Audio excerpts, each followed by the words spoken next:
Today, we are opening the door onto a frankly, terrifying future. Yeah, A world where the climate crisis isn't this far off threat anymore, but an accomplished fact, an environmental disaster. it's already happened. The tipping point's been passed. Exactly. So for this deep dive, we're going through a really comprehensive stack of sources that detail this near-future Earth, a planet just laid to waste by unchecked industrial acceleration. And the hyper-rich, the corporate elite, they've moved on. They're not trying to save the planet. They're No, trying to save only themselves, or more specifically, their own consciousness. that's the core of it. So our mission for this deep dive is to get past the simple dystopian gloss. We want to uncover the actual mechanics of this ultimate corporate response. The how. The how and the why. We need to understand the motivation, the cold linear methods behind something called Project Immortal. Which is this final desperate effort by these huge multinational entities, primarily one called the Butler Institute, to build a kind of technological immortality for themselves. In a world they held poison. But the sources, they give us more than just that corporate side. They also give us the blueprint of the resistance. I'll fight back. The creation of a totally unconventional, purely emotional, and profoundly effective weapon designed to counter this ultimate act of self-preservation. The atmosphere in these documents is just, it's immediate. You can feel it. It describes a world that has fractured. You have this high-tech security right alongside total societal collapse. Right. We're talking inner cities that have just crumbled into pockets of chaotic guerrilla warfare. And what's really unsettling is that the tech acceleration, it hasn't gotten rid of fear or irrationality. It's almost like it's amplified it. Yes, the sources say a dark age of superstition dawns. And that juxtaposition, it's completely key to understanding the landscape here. The corporate elite, organizations like the Butler Institute, they know it's over. They see the total systemic failure. So their goal is? It's starkly not about saving civilization. It's strictly self-preservation, and only for a tiny select few. They've essentially declared the planet a terminal resource. A write-off. A total write-off. Yeah. And now they're just focused on extracting the last, most valuable commodity left. Which is their own minds. Their own minds. Well. So they're not building a rescue vessel for humanity. They're building a perpetual, isolated tomb for their consciousness. Okay, let's unpack all of that. If you're joining us for this deep dive, you are about to step into the smog, the noise, and the deep, unsettling cold of this future. So to really get this, we have to first grasp the depth of the environmental ruin. I mean, it's not abstract. It's what dictates every single desperate strategy we see. Absolutely. The sources give us very specific visual evidence of the collapse. It's not just numbers on a page. It's physical, sensory reality. We talk about deforestation a lot now, but the picture these sources paint is. It's something else entirely. It's brutal. It's an act of violence. It's not just logging. The sources describe mountains as being shaved clean of trees and growth. Shaved clean. Yeah, it's total stripping. What's left behind is just raw, brown smears of earth stretching to the horizon. You see it's centered around these massive corporate construction sites. The land looks scalped, exposed. It reflects the appetite, doesn't it? It's a relentless industrial appetite that just consumed everything in its path. And okay, so if the land is poison, the air is the active killer. It sounds like outside of these, secure corporate skyscrapers, the air isn't just dirty. No, it's corrosive. It's toxic. It's a constant suffocating reality. We see it through the eyes of a woman named Maria, a cleaning woman at the King Building. Right. She notes that the outside atmosphere, even with this incredible security, it's always leaking in. She describes the smell, right? Yeah, a pervasive smell of car exhaust, ash, and industrial dust. The air is so heavy, so thick with hot rolling dirt that people are essentially swallowing it, not breathing it. And that detail about the people outside, the poorer population, taping bed sheets to their faces. It just shows that gap, doesn't it? Yeah. Between the secure elite and everyone else just struggling to filter what they breathe. Exactly, because the tech you'd need for survival, extensive filtration masks, it's just not available to most people. So they resort to this. They do. Maria sees these old men and women using tape to fix crude filters of bedsheet to their faces. It's this tragic, low-tech defense against a high-tech toxicity. Air quality has become the main social divider. The cumulative effect of all this, the toxicity, is maybe best shown by the acid rain. Oh, yeah. Justine, who's a central figure in the resistance, we see her in England, and she's drinking this Unnatural rain. And she knows. She's fully aware it's shortening her life. But there's no other water. There's no other choice. Yeah.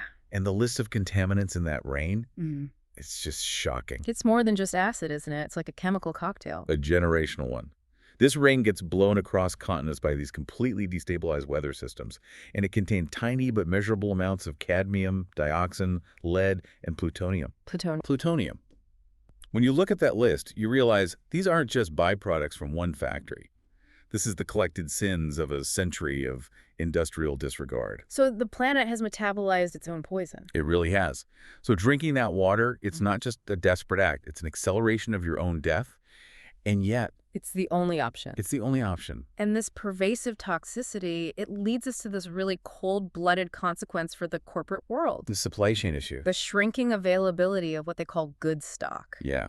The Butler Institute's Biostock Acquisition Department is running into serious, serious problems. They can't find healthy human biological material. And why is that detail so critical to them? It's because the environment is increasingly compromised. Health, actual human health, has become the ultimate non-renewable resource. O'Hara himself says this. So they need it for their own survival. The BI relies heavily on surgeries, transplants, therapies, all to maintain the wealthy elite. But to get what one executive chillingly calls spare parts for real Americans, they need healthy human components. And the universal poisoning means their supply is drying up. Rapidly shrinking, which, drives up the need for more aggressive, even predatory acquisition practices. They've monetized human vitality itself. So if that's the world they've made, they need a fortress to survive it. And their main hub, the King Building, is it's the architecture of that fear. It's the ultimate expression of corporate isolation. A black glass skyscraper in New York City piercing this sky that's in a state of endless winter. It's designed to be inviolable, a self-contained ecosystem, completely cut off. And the sources detail just how impractical it is to even move around inside. Oh, absolutely. To even call the elevator, you need a current ID card and you need a fresh thumbprint scan. And that's not all. No. The elevator is pre-programmed to only take you to your authorized floor. That's it. If you press the wrong button, even by accident, It just stops. the car stops dead, seals itself between floors, and stays locked down until security launches a formal investigation. An investigation for pressing the wrong button. The building isn't just designed to keep the world out. It's designed for total segmented control over everyone inside. And this is where the BI's real power is hidden in plain sight. An outsider would see a normal office tower, lots of different companies. Right, a multi-tenant building.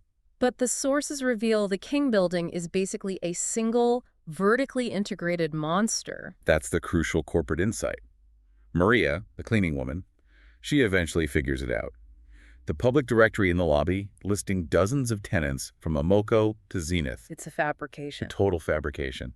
The Butler Institute secretly owns virtually every single company leasing space in that building. Except one. Right. Except for one, Oshino. Yeah. And they manage all the others as subsidiaries, mostly for, and this is a quote, accounting sense. So what does that really mean? It means total obfuscation and control. The BI isn't a tenant in the King Building. The BI is the King Building, minus that one office they keep for plausible deniability It's the vertical integration of fear. and economic dominance. So if the building is the corporate body, then Matthew O'Hara is its highly filtered brain. We have to talk about his information system, The Bang & Olufsen unit. paired with something called a news interpreter. This piece of tech it's the ultimate triumph of data-driven confirmation bias. In an era of just total information overload, you've got guerrilla war reports next to stories about new superstitions. O'Hara needs reality filtered. And the system does it for him. It analyzes 24 hours of news broadcasts from all over the world, and then it selects, discards, or recontextualizes all that data according to O'Hara's precise recorded preferences. So it doesn't just deliver the news. No, it manufactures a personalized, safe reality that's tailored to his ambitions and his fears. And the detail of the interface. This is where it goes from just being efficient to being profoundly rotten. The AI concierge. It's a hologram of the mass murderer Jack Blood. And what's so fascinating is the contradiction. Jack Blood, the visuals, are this misshapen pumpkin head, a greasy black Undertaker's suit. He's this grotesque figure who leers and tracks O'Hara's movement. That's the voice? The voice is the attractive news presenter O'Hara normally prefers. It's a soft, cultured, slight European accent. And the customization? Was done by his own young son, Patrick. Wait, so a killer hologram, customized by his own child, is his gatekeeper to reality. What does that signal about their corporate values? It signals a complete normalization of violence and moral nihilism. O'Hara has surrounded himself with this abstract, sanitized brutality. Sanitize is the right word. Jack Blood doesn't even make a sound when he sharpens his knives on screen. It emphasizes the silent, calculated nature of O'Hara's own violence. It's not messy, it's procedural. And the fact that his son did it. It's just heartbreaking. It shows how early and how deeply O'Hara instilled this perverse worldview. He's so divorced from authentic human connection that his informational comfort requires a monstrous digital companion. That digital detachment is the perfect bridge, really, into Project Immortal itself. Because O'Hara's goal isn't just about technological advancement. No, it's an outright rejection of the physical body. So let's dive into this philosophy of disgust that's fueling the entire project. O'Hara's reasoning is this really twisted form of evolution. He basically argues that human beings have stopped evolving physically. We're stuck. We're stuck. We're weak, messy, mortal. But, he says, the mind continues to develop. And since machines are the creation of the mind. The machine is the next logical step. Exactly. The necessary next stage of evolution. Yeah. The whole concept is to abandon the flesh, which he sees as inherently flawed, fragile, repulsive, and achieve eternal life by lifting minds out of bodies and putting them into computers. We are going to be the machines. That's the ultimate goal, which he actually has his young son parrot back to him. But this isn't just some, abstract corporate futurism. The sources root this philosophy in a really profound, personal, and frankly disturbing trauma. Oh, it's the defining feature of his entire existence. The sources give us these flashes of his final memories, and they show the origin of this body hatred. As a child. As a child, he had this moment of terrifying biological truth. He realized he was mortal. And this realization triggered a rage so intense that he beat his hands raw against a fence. Hating his own body. Hating the fragility of his own skin, hating the prison of his physical form. And that primal fear of death, it just metastasized into absolute contempt for the flesh. Yeah, we see that contempt play out in his adult life too, right? In his relationship. Yes, even in the most intimate moments. The text reveals he views sex with his wife, the birth of his son, all with this cold, clinical detachment. He's like an observer. He's described as using his body like a machine, mentally observing and timing his actions, completely divorced from any emotional connection or pleasure. So for O'Hara, the body is a shameful mechanism. A mechanism that constantly betrays him. So Project Immortal, for him, it's not a business strategy. It's a personal mission for spiritual, digital liberation from his own repulsive mortality. And that liberation, it needs a permanent physical home. So describe the architecture of this digital heaven they're building, the deep hunker. The deep hunker is the physical manifestation of all of O'Hara's paranoia and ambition. It's a massive excavation hole and a tunnel, carved deep into the slope of a mountain near his secured home. And it's built for forever. For perpetual solitary survival. It's designed to house these vast computational structures and, of course, the digitized minds.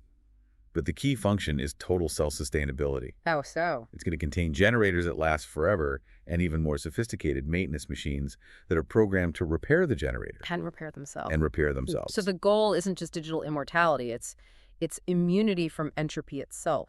Precisely. They are trying to engineer permanence in a world that is defined by decay and collapse. The computerized minds have to be secured perpetually, no matter what happens outside. Chaos, pollution, a nuclear event.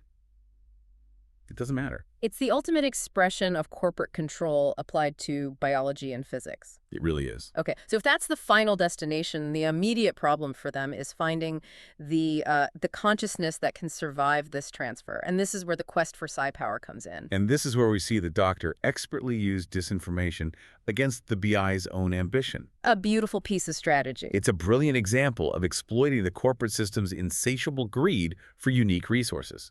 So the Doctor identifies this woman, Srila Govindia. A scientific journalist. A highly respected one. But she's tragically dying in a hospital from an autoimmune disease, which is, a common natural cause in this toxic world. And the Doctor approaches her. He goes to her and convinces her, despite her strong professional ethics, she has never lied in her writing, to publish one final article. An article on specific blood proteins that supposedly indicate strange mental powers. Specifically, telekinesis. Specifically telekinesis, a completely fabricated scientific discovery, but published by a credible, dying source. And why did she agree to do it? To compromise her ethics like that at the very end? Well, the context is everything. She's dying, she's surrounded by the collapse of her society, she's watching the rational world she spent her life documenting get destroyed by the very forces she's now targeting. So the doctor leverages her despair. And her final desire to strike back. It's a very sophisticated act of informational warfare. Create a credible scientific lie to tempt the corporate machine. And the corporate machine, driven by O'Hara, bites immediately, which proves the doctor's theory about them. It proves that their ambition completely overrides their critical thought. The moment that headline, Bloody Strange, hits O'Hara's B&O News feed filtered, interpreted, and served up by Jack Blood, he acts. Even though Srila is already dead by the time he's reading it, the concept is just too tantalizing to ignore.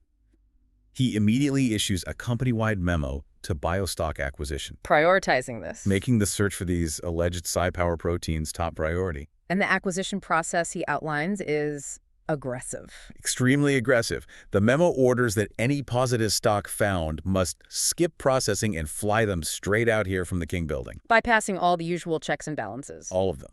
And to guarantee speed, he offers this massive financial incentive, a priority bonus of the usual 10% plus 7 points in the company health scheme. So the system is so geared toward this kind of rapid acquisition that it blindly accepts the disinformation. It weaponizes its own fear and greed against itself. And this whole quest for exceptional human ability, it leads us directly to the most morally repugnant detail of Project Immortal. The fate of Patrick O'Hara. Matthew's young son. It's the moment where that philosophy of disgust just destroys the last bit of human connection O'Hara has. Patrick is a bright kid, but he's been taught to think about his body's death and his mind's digital rebirth. And O'Hara uses him as an example. A living example. He shows him off to subordinates, proudly declaring that Patrick volunteered for the experiment. But his subordinate, a man named Mulray, he sees through that language immediately. Mulray, who still has a sliver of, moral humanity left, he recognizes the horror of it. He says explicitly that O'Hara is talking about killing the kid to do the mind transfer. The word volunteered is just corporate rhetoric. Applied to parental sacrifice, the mind can't be copied. It has to be transferred. And that means the source has to be extinguished. And the final execution of this betrayal is chillingly sterile. It's clinical, devoid of emotion. Patrick is secured in his playroom, which has been pre-fitted with these large vents in the floor. And O'Hara's number 2, Stephanie, she watches. She watches from an adjacent observation suite through two-way glass. She sees the gas being released through the vents, filling the room with this thick white mist. And the gas. It's an absolute sedative, a preparatory agent. It blurs the boy's face, turns it into a blank slate, a tragic symbol of his consciousness being erased from the physical world. And then the surgical teams move in. Masked, in breathing apparatus, they enter to perform the transfer. The flesh is murdered so the mind can be salvaged. It's the ultimate proof of O'Hara's commitment to his anti-physical creed. So the Butler Institute has all this technology, all this money, all this ruthlessness. The resistance, on the other hand, led by the doctor, they have to fight with philosophy, with ingenuity. Right, we move from this massive controlled complex of the King building to the gritty, hands-on work of building a counterweapon. And the doctor's core principle here is so profound, it's all a matter of assembling the correct weapon. And this is the crucial theme of the resistance. They don't fight with the enemy's tools. They can't. They have to custom craft their defenses using overlooked, discarded resources. The initial analogy for this is perfect. It's about a young boy, Brody. Right. Brody is distraught over the industrial destruction of the mountain he lives on, and he wants to fight back against a construction surveillance camera. So what does the doctor help him build? He helps him build a slingshot, but not from, new materials. The weapon is built from an inner tube scavenged from a wrecked construction vehicle tire and a piece of carved wood for the handle. So it's custom made, it's dirty. And it's utterly specific to the task at hand, disabling one piece of corporate surveillance. It teaches the principle perfectly. The most effective weapon is the one that is perfectly tailored to the job. And the ultimate weapon against Project Immortal is just like that. It's a complex, two-component system, a mental warhead, basically. Yes, and the first component is the power source, or the amplifier, a boy named Vincent Wheaton. What exactly is his ability? It's not just mental power. No, it's more specific. He's a teenage boy with this incredibly powerful mental ability. But his critical realization is that he's not the source of the energy. He's an amplifier. He's an amplifier. His ability requires input. It channels the emotions and the existing mental power of other people. And it needs physical contact. It requires physical contact to activate and direct the surge. He is a conduit for external, raw, psychic force. And we have two incidents from the sources that define this terrifying involuntary capability. The first is a childhood trauma. In that first incident, he's just a child. His father is being violent towards his mother. When the father grabs Vincent, the boy unknowingly channels and amplifies his father's extreme rage. So he uses the father's own anger against him. Exactly. And that psychic charge gets channeled through a physical object, a mirror they were using for drugs, and the resulting blow severely wounds his father. The power was there, but it was aggressive and voluntary. And tied directly to high emotions and physical contact. Right. The second incident at McRae's drugstore is different. It shows him trying to use the power consciously. And he fails. At first, he fails. He tries to fight back against a gang using his mind alone, and nothing happens. It's only when he touches another boy, Calvin Palmer, that the power flows. So he draws on Calvin's emotions. He draws on Calvin's desperation and shared anger, and the resulting surge is violently transformative. It's so powerful it transmutes Calvin's bicycle into what the sources call a Modigliani-like metal skeleton statue. And the statue moves. It moves and attacks the gang, leaving several of them severely wounded or dead. It's this uncontrolled transformation of matter, fueled by localized, raw emotion. It's a weapon of chaos. And we know the Butler Institute briefly captures him. They recognize his power. But they fundamentally misunderstand it. Yes. He's secured, handcuffed to the frame of Patrick O'Hara's bunk bed before he's rescued. The BI sees the raw energy source, but they're only focused on integrating it into their digital structure. They don't get that his power is useless without external, powerful, human emotional input. They see a machine. And he's a mirror. So now for the second component. The detonator. This is Justine. She provides the emotional charge to make Vincent's amplifier go critical. Right. And she's presented as someone steeped in superstition. She believes in witchcraft, demons, the Earth Mother. She's representative of that dark age that was mentioned earlier. But her beliefs are rooted in a very real, very deep childhood trauma. A defining trauma. The death of her friend Cheryl, who was hit by a car. And Justine was there. She had just let go of Cheryl's hand moments before the accident. So that memory, it isn't just a memory for her. It's a constant, visceral reality. It is the core source of her emotional power. Years later, it's still raw, immediate. She can still physically feel the pressure of the hand that was suddenly gone. A feeling of abandonment. A feeling of profound abandonment and loss. This intense, unreleased sadness, fear, and desire for resistance. That is the immense, untapped emotional charge the doctor needs to channel. It's a lifetime of suppressed grief ready to detonate. And this worldview of hers, it puts her directly at odds with Ace, who tries to frame everything in rational, scientific terms. That conflict between them is essential. Ace argues that things like telepathy and telekinesis are just necessary illusions. A framework. A scientific framework the doctor creates to get the group to act. She urges Justine to accept a rational explanation, but Justine pushes back fiercely. She calls the doctor a sorcerer. A sorcerer who manipulates people by catering to their own belief systems, whether it's Ace's reliance on science or Justine's on magic. She insists Vincent's powers are a black blessing conferred by the lords of hell, not something you can explain with proteins or physics. And that highlights the resistance's flexibility, doesn't it? The weapon works no matter what you call it. Exactly.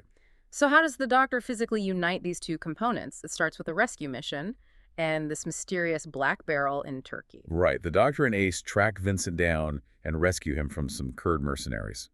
Vincent is found inside this black barrel that's sloshed with liquid. And the liquid is a preserving gel. He had been sealed inside, immobile for days, and the gel is a key detail. The doctor later notes it acts as a topical anesthetic. It masks the pain in Ace's injured shoulder. But she feels something else. She feels a strange tingling sensation as her skin absorbs some of it. So the gel preserved his body, but it also likely suppressed his ability to channel power while he was captured. And the final crucial assembly of the weapon happens during his recovery. This is where the amplifier and the detonator are linked. Vincent is being revived in a warm bath. Justine comes in, and out of concern, she reaches out to check his pulse. She takes his hand. And the contact is immediate. It's immediate and overwhelming. Because Vincent is the amplifier, he instantly absorbs Justine's massive, concentrated emotional field. He's flooded with her deepest memories. The startling image of blue shoes, the massive surge of fear, the visceral moment Cheryl's hand was suddenly gone. It's a much more intense emotional hit than he'd had before. Far more intense and focused than his encounter with Calvin. Justine provides the raw, concentrated emotional resonance needed for the amplifier to go critical. The weapon is now assembled, powered by raw, unedited grief. So we have the weapon, this fusion of raw, unprocessed human emotion channeled through a teenage boy and a woman's deepest trauma. And we have the target, the deep hunker, the bunker that promises eternal life. Right. So let's set the stage for this climactic confrontation. And we need to focus on the moral complexities inside the corporate structure itself. The scene is the excavation site. Matthew O'Hara is there, armed, hypovigilant, ready to defend his legacy. Alongside him is his subordinate, Mulray, who is just morally shattered by what happened to Patrick. And in the background, you have the beneficiaries of this. You have Stephanie, O'Hara's ambitious lieutenant. She's just been given a major promotion and promised O'Hara's house. Her future is secured because of her complicity in the child's death. And the doctor's teammates, Justine, Vincent, they know they have to act now. Immediately, before the mind transfer is completed and O'Hara wins. The whole thing hinges on Mulray's moral breakdown, doesn't it? It does. Describe his crucial but ultimately failed act of betrayal. As the confrontation kicks off, Mulray just snaps. He turns on O'Hara, knocks him down, pulls his weapon, and tries to shoot him. A desperate act of moral retribution. But the weapon fails to fire, and the irony here is just profound. It's a corporate irony. It is. Stephanie, in her zeal to get that promotion and show loyalty, had secretly ordered Mulray's weapon from an armaments subsidiary. With a specific instruction. That the firing pin be removed. She trusted O'Hara enough to neutralize a potential threat to him, but in doing so, she unwittingly disabled the one person who might have stopped the resistance with a bullet. So his conventional weapon is useless. Mulray has to pivot to the doctor's unconventional strategy. He does. He sees the critical components, Justine and Vincent, moving toward the bunker entrance.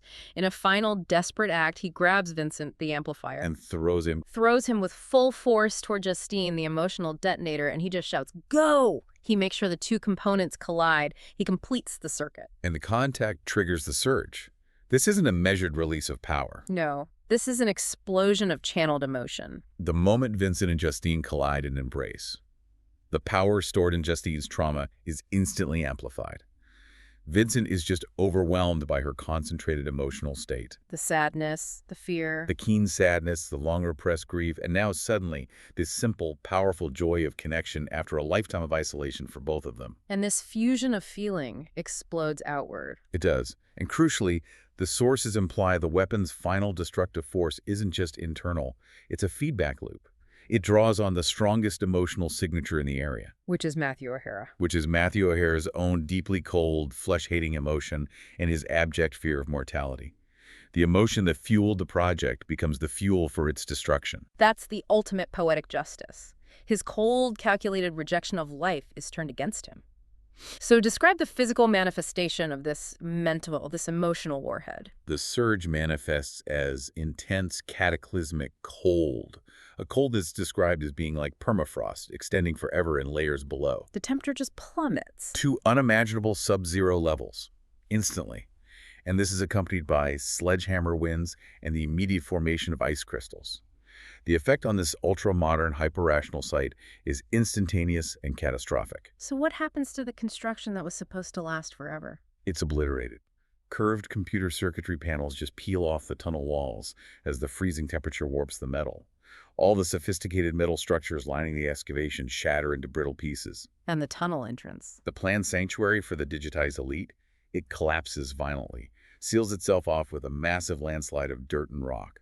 The project and its promise of digital eternity is erased in a flash of deep, unnatural cold. And what's the final fate of Matthew O'Hara, the man who championed digital immortality and despised the body? His end is the ultimate chilling irony. O'Hara, The man who dedicated his life to rejecting the weakness of the flesh is instantly turned into a black husk by the extreme cold. And then... The rush of air from the collapsing tunnel plucks his now frozen, weightless corpse and sends it spinning up through the air. The physical world he disguised rejected him utterly, reducing him to a desiccated, weightless shell. We have to spare a moment for Stephanie. She had everything. The promotion, the house, the power. It was all secured until this instant. And she witnesses the whole thing. From the relative safety of the prefab huts, she hears the windows blowing out. And even though they're made of plastic, the intense cold makes them freeze to unimaginable sub-zero brittleness, and they shatter violently. She looks out just in time. She does. She looks out just as the lights explode down the tunnel. And in her last moments of lucidity, she sees these highly paid Japanese mainframe consultants clinging desperately to crane machinery. Trying to secure themselves. Trying to secure themselves with belts, only to be plucked off one by the wind, like dolls. And then the window freezes. The entire window freezes solid and blanks out completely. Her whole future, built on corporate ambition and complicity, is physically frozen and shattered right before her eyes. And the doctor confirms the weapon served its purpose. It brings the whole narrative full circle, back to that first analogy. The slingshot. The young boy, Brody, he approaches the doctor afterwards, and he's holding the original slingshot, which is now broken from the action. And the doctor, having just used this weapon of immense psychic power, he looks at the crude, handcrafted slingshot. And what does he say? He smiles and says simply, "Yes, but it served its purpose, so that's all right." The doctor's philosophy is confirmed. Utility defines worth. The corporate ambition wasn't defeated by superior technology. No, not by something lasting. He was defeated by a temporary, custom-crafted tool powered by human connection. So, to synthesize all of this, what does it all mean? Where does this deep dive leave us? Well, we track this chilling progression, don't we? Industrial acceleration leads to environmental catastrophe. That catastrophe, in turn, fuels the corporate elite's ambition for a technological escape. An escape personified by Matthew O'Hara. Exactly. His ambition was the construction of a digital, perpetual immortality that was completely divorced from the messy, decaying natural world. And it was all rooted in this philosophical and very personal rejection of the flesh. He thought he'd planned for everything. Every logical, economic, and technological eventuality. But the failure of Project Immortal is the ultimate lesson in complexity over calculation. The resistance succeeded not by inventing a superior machine or a new computer virus, But by leveraging the deepest, most unpredictable aspects of human existence. profound grief, shared joy, raw fear. These emotions, when they were channeled through simple physical touch and human connection, they created a force that the hyper-rational, flesh-hating corporation could not account for. Let alone defend against. Right. And this leaves us with this profound paradox about the resistance's victory. The language they used. The combatants used radically different languages to describe the same event. Was the force that destroyed the project telekinesis, the language of science, of Ace's belief? Or was it a black blessing, which was Justine's superstition? Or was it just a necessary illusion of power wielded by a sorcerer, the doctor's pragmatic manipulation? The answer is almost. It doesn't matter. It doesn't. The doctor succeeded by making reality accommodate the strongest belief system present, regardless of its scientific foundation. The rational pursuit of digital life was defeated by the power of concentrated human feeling. So here is a final provocative thought for you to mull over as you navigate your own world of technological acceleration. The most sophisticated, generationally planned corporate security apparatus was utterly defeated by the fusion of a teenage boy and a woman's deepest, most repressed memory of loss, channeled through physical touch and emotional resonance. In a world that's increasingly poisoned by rational, data-driven ambition, what knowledge or power rooted in emotion, intuition, or belief do you possess that the calculating forces of industry fail to account for and thus cannot defend against?